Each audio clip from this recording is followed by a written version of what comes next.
ಇವತ್ತಿನ ದಿವಸ ಬಸವನ ಬಾಗೇವಾಡಿಯ ಎರಡನೇ ಬಸವಣ್ಣನನ್ನು ನಾವು ಕಳ್ಕೊಂಡಂಗಾಗಿದೆ. ಚನ್ನಬಸವ ಮಹಾಸ್ವಾಮಿಗಳು ಬಸವ ತತ್ವದ ಆದರ್ಶ ಪ್ರಿಯರು. ಆ ಹಿನ್ನೆಲೆಯಲ್ಲಿ ಇವತ್ತು ಆದಿಲ್ ಶಾಹಿ ಗೋಳುಗುಮುಟ್ ಕಟ್ಟಿರ್ಬೋದು, ಆದರೆ ವಚನ ಶಿಲಾ ಮಂಟಪ ಮಾಡ್ತಕ್ಕಂಥ ಸಂಕಲ್ಪ ಇಟ್ಕೊಂಡು ಸತತವಾಗಿ 40 ವರ್ಷ ಪ್ರಯತ್ನ ಮಾಡಿ ಆ ಶಿಲಾ ಮಂಟಪವನ್ನು ಮಾಡಿರ್ತಕ್ಕಂಥ ಏಕೈಕ ಪರಮ ಪೂಜ್ಯರು ಯಾರಾದರೂ ಇದ್ದರೆ ಅದು ಇಂಗಳೇಶ್ವರದ ಚನ್ನಬಸವ ಮಹಾಸ್ವಾಮಿಗಳು. ಅವ್ರ ಜೀವನ ಉದ್ದಕ್ಕೂ ಕಾಯಕದ ಕೆಲಸನೇ ಮಾಡಿ ದಾಸೋಹ ಮಾಡಿರ್ತಕ್ಕಂಥ ಪರಮ ಪೂಜ್ಯ. ಇಂಗಳೇಶ್ವರ ಮಠಕ್ಕೆ ಇನ್ನೊಂದು ಹೆಸರು ಅಂದರೆ ದಾಸೋಹ ಮಠ ಇದೆ. ಇಲ್ಲಿ ಯಾವನೇ ಶ್ರೀಮಂತ ಬರಲಿ, ಬಡವ ಬರಲಿ, ಬೇರೆ ಜಾತಿಯವರೇ ಬರಲಿ, ತಮ್ಮದೇ ಜಾತಿಯವರು ಬರಲಿ, ಎಲ್ಲರಿಗೂ ಅನ್ನ ಪ್ರಸಾದವನ್ನು ನೀಡ್ತಕ್ಕಂಥ ಪರಮ ಪೂಜ್ಯರನ್ನು ಇವತ್ತು ಇಂಗಳೇಶ್ವರ ಮಠ ಬಡವಾಗಿದೆ. ಇವತ್ತು ಅವರ ಅಗಲುವಿಕೆಯನ್ನು ಸಹಿಸ್ತಕ್ಕಂಥ ಶಕ್ತಿ ಬಸವ ಪ್ರೇಮಿಗಳಿಗೆ ಅಥವಾ ಚನ್ನಬಸವ ಮಹಾಸ್ವಾಮಿಗಳ ಶಿಷ್ಯರಿಗೆ, ಭಕ್ತರಿಗೆ ಭಗವಂತ ಕರುಣಿಸಲಿ ಅಂಥೇಳಿ ನಾನು ಹಾರೈಸ್ತೀನಿ. ಜೊತೆಗೆ ಅವರ ಸ್ಮರಣೆ ಹಿನ್ನೆಲೆಯಲ್ಲಿ ನಾವು ಈಗಾಗಲೇ ಬಸವ ಭವನವನ್ನು ಬಸವನ ಬಾಗೇವಾಡಿಯಲ್ಲಿ ಕಟ್ಟಿದ್ದೀವಿ. ಇನ್ನೊಂದು ಭವನವನ್ನು ನಾವು ಕಟ್ತಾ ಇದ್ದೀವಿ. ಅದು ಕೂಡ ಅಷ್ಟೇ ದೊಡ್ಡದಿದೆ, ಅಷ್ಟೇ ವಿಶಾಲವಾಗಿದೆ.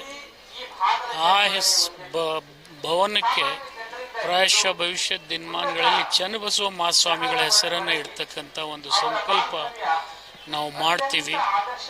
ಅವರು ಇಂಗಳೇಶ್ವರ ಮಠಕ್ಕೂ ಮತ್ತು ಬಸವನ ಬಾಗೇವಾಡಿಗೂ ಎರಡಕ್ಕೂ ಅವರೇ ನಮ್ಮ ಬಸವಣ್ಣವರು. ನಿಮ್ಗೆ ಹೇಳ್ಬೇಕಂತ ಅವರ ನೆನಪನ್ನು ಉಳಿಸ್ತಕ್ಕಂಥ ಪ್ರಯತ್ನ ನಾವೆಲ್ಲ ಭಕ್ತಾದಿಗಳು ಮಾಡ್ತೀವಿ. ಸರ್ಕಾರ ಕೂಡ ಅವರ ಹೆಸರ ಮೇಲೆ ಆ ಹೆಸರು ಇಡ್ತಕ್ಕಂಥ ಆದೇಶ ಮಾಡಿಸ್ತಕ್ಕಂಥದ್ದು ಕೂಡ ನಾನು ಮಾಡಿಸ್ತೀನಿ ಅಂತೇಳಿ ಈ ಸಂದರ್ಭದಲ್ಲಿ ಹಾರೈಸಿ ಅವರನ್ನು ಕಳ್ಕೊಂಡಿರ್ತಕ್ಕಂಥ ಭಕ್ತರಿಗೆ ಈ ದುಃಖವನ್ನು ಸಹಿಸ್ತಕ್ಕಂಥ ಶಕ್ತಿ ಕೊಡಲಿ. ತದನಂತರ ಅವರ ಪೀಠಕ್ಕೆ ಬರ್ತಕ್ಕಂಥ ಪರಮ ಪೂಜ್ಯರಿಗೂ ಕೂಡ ಅದೇ ಶಕ್ತಿಯನ್ನು ಆ ಭಗವಂತ ಕರುಣಿಸಲಿ, ಅಪ್ಪುಗಳ ಹಾದಿಯಲ್ಲಿ ಅವರು ನಡೀಲಿ ಅಂತೇಳಿ ನಾನು ಹಾರೈಸ್ತೀನಿ. ಅಣ್ಣ ತಮ್ಮಂದಿರೇ, ಪತ್ರಿಕಾ ಮಾಧ್ಯಮದ ಮಿತ್ರರೇ,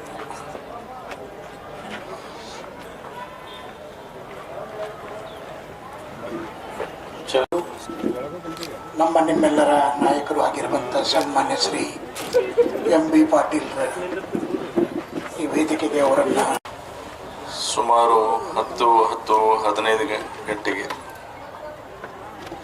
ಶ್ರೀಗಳಿಂದ ಸಂದೇಶ ಬಂತು. ಅಪ್ಪವರು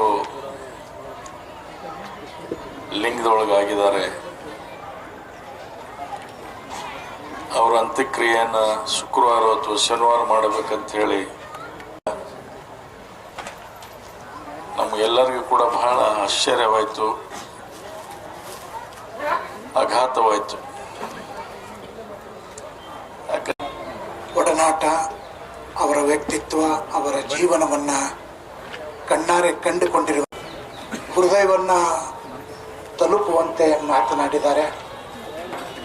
ಈ ಕ್ಷೇತ್ರ ಪುಣ್ಯಕ್ಷೇತ್ರ ಆಗುವಲ್ಲಿ ಎರಡೂ ಮಾತಿಲ್ಲ. ಅವರನ್ನು ಕಳೆದುಕೊಂಡಿದ್ದರೂ ಸಹ ಅವರ ವಿಚಾರಧಾರೆಗಳನ್ನು ನಾವೆಲ್ಲರೂ ಅಳವಡಿಸಿಕೊಳ್ಳೋಣ. ಅಪ್ಪಟ ಬಸವ ಪ್ರೇಮಿ ಅನ್ನುವಂಥ ಸನ್ಮಾನ್ಯ ಶ್ರೀ ಅಪ್ಪಾಜಿ ನಾಡಗೌಡರಿಗೆ ಕೋಟಿ ನಮನಗಳನ್ನು ಸಲ್ಲಿಸಿ, ಬೃಹತ್ ಕೈಗಾರಿಕೆ ಸಚಿವರು, ವಿಜಯಪುರದ ನೆಚ್ಚಿನ ನಾಯಕರು ಆಗಿರುವಂಥ ಸನ್ಮಾನ್ಯ ಶ್ರೀ MB ಪಾಟೀಲ್ ಸಾಹೇಬರು ಈ ಸಭೆಯನ್ನು ಉದ್ದೇಶಿಸಿ ನಿಂತ್ಕೊಂಡಿದ್ದಾರೆ ಅನ್ನುವಂಥ ಬಹಳ ಅರ್ಥಪೂರ್ಣವಾದಂಥ ಮಾತನ್ನು ಹೇಳಿರುವಂಥ ಜಿಲ್ಲಾ ಉಸ್ತುವಾರಿ ಸಚಿವರು, ಬೃಹತ್ ಕೈಗಾರಿಕೆ ಸಚಿವರು ಆಗಿರ್ತಕ್ಕಂಥ ನಿಮ್ಮೆಲ್ಲರ ನಾಯಕರಾಗಿರುವಂಥ ಸನ್ಮಾನ್ಯ ಶ್ರೀ MB ಪಾಟೀಲರು ಈ ಸಭೆಯನ್ನು ಉದ್ದೇಶಿಸಿ ಬಹಳ ತುಂಬ ಅರ್ಥಪೂರ್ಣವಾಗಿ ಮಾತಾಡಿದ್ದಾರೆ. ಅವರಿಗೆ ಕೋಟಿ ಕೋಟಿ ನಮನಗಳು. ವೇದಿಕೆ ಮೇಲೆ ಇರತಕ್ಕಂಥ ಎಲ್ಲ ಪೂಜ್ಯರು ಮತ್ತು ಒಂದೇ ನಿಮಿಷ ಪಗು ಹಳಕಟ್ಟಿ ಅವರನ್ನ ನಾವು ವಚನ ಪಿತಾಮಹ ಅಂತ ಕರಿತೀವಿ.